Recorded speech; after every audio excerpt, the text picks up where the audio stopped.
তো মেয়েটা আমার কে হয়, তাই তো? এতটা ক্লোজ আমরা কি করে?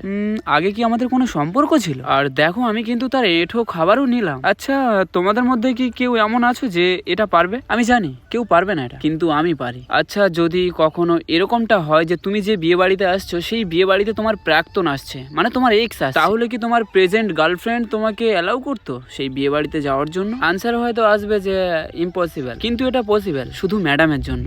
So hey everyone, welcome back to our channel. I am Biswajit and you are watching MB Biswajit lifestyle. তো তোমরা হয়তো অনেকেই জানো যে আমি বিয়ে বাড়িতে গিয়েছিলাম, আর আমি তো রাতে গিয়েছিলাম, তাই দিনের বেলার যে ভিউটা সেটা কিন্তু আমি নিতে পারিনি, তাই এখন সেটা তোমাদের সামনে শেয়ার করে নিচ্ছি। আচ্ছা ঠিক আছে, এটা দামাকালীর নদী, আমরা সেটা বুঝতে পারছি, ঠিক আছে, ওটা বাদ। এটা বলো বিশ্বদা, তোমার কি প্রাক্তন এসেছিল? আর সব থেকে বড় কথা হচ্ছে এই যে ক্যামেরার মধ্যে যে মেয়েটাকে তুমি বারবার নিচ্ছ, এটা কি হয় এটা আগে বলো তুমি। আচ্ছা এটাই কি তোমার এক্স? আরে এ আমার এক্স হতে যাবে কেন? আরে এরে তো আমি সবেমাত্র বিয়ে বাড়িতে এসে তুলেছি। হে স্টপ স্টপ, এই শোনো না, বলছি এই মেয়েটাকে যখন আমি প্রথম তুলেছি তো আমি তাকে বলছিলাম চলো আমরা নাচ করবো। আমি তাকে জিজ্ঞাসাও করলাম তুমি নাচ করতে পারো? তারপরে এটাও বললাম যে তুমি যদি না নাচ করতে পারো আমি তোমাকে শিখিয়ে দেবো। তো এখানে সেটা উল্টো হলো, আমি বাঘকেই জিজ্ঞাসা করছিলাম তুমি মাংস খাও? কি গানে নাচ করছে একটু শুনে নাও।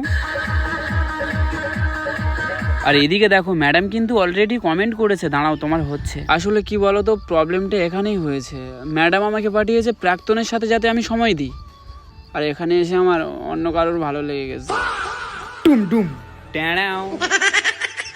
अरे हाँ सीरियसली এখন যাকেই দেখি সালা তাকেই ভালো লেগে যায়। तो मैं सब सुंदरी लड़की को यही बात बोलना चाहता हूँ, मेरे दृष्टि से दूर ही रहना। তো যাই হোক চলো আমি বলেই দিই যে এই মেয়েটা কে, না হলে তোমরা আবার আমার কমেন্ট বক্সে গিয়ে উলফাল এটা সেটা, মানে বুঝতেই পারছো কি বলবে। তো এটা হচ্ছে আমার নতুন গার্লফ্রেন্ড। এই না, এটা হচ্ছে আমার একটা মামির মেয়ে। ম্যাডাম আমি কিন্তু বলে দিয়েছি এটা আমার মামির মেয়ে। তো চলো এবারে আমার প্রাক্তনকে নিয়ে কিছু বলা যাক। দেখো আমি যাকে ভালোবেসেছিলাম তার মুখ আমি দেখাতে পারবো না প্রথমত, দ্বিতীয়ত তার নাম আমি বলতে পারবো না। তো যেগুলো আমি তোমাদের সাথে শেয়ার করতে পারবো সেগুলো হলো, দেখো আমি কিন্তু তোমাদেরকে বলেছি যে আমি কিন্তু সেখানে গিয়ে তার সাথে একসাথে ছিলাম, একসাথে খেয়েছি, একসাথে ঘুরেছি, একসাথে নাচ করেছি, একসাথে ফটোও তুলেছি, কিন্তু দেখানো যাবে না। আর সব থেকে বড় কথা হচ্ছে আমার প্রাক্তনের বিয়ে হয়ে গেছে। আরে সিরিয়াসলি হাসি না, সত্যি বলছি। যখন আমি তোমাদের সাথে মজা করি তখন ভাবো যে হ্যাঁ মজাই করছে।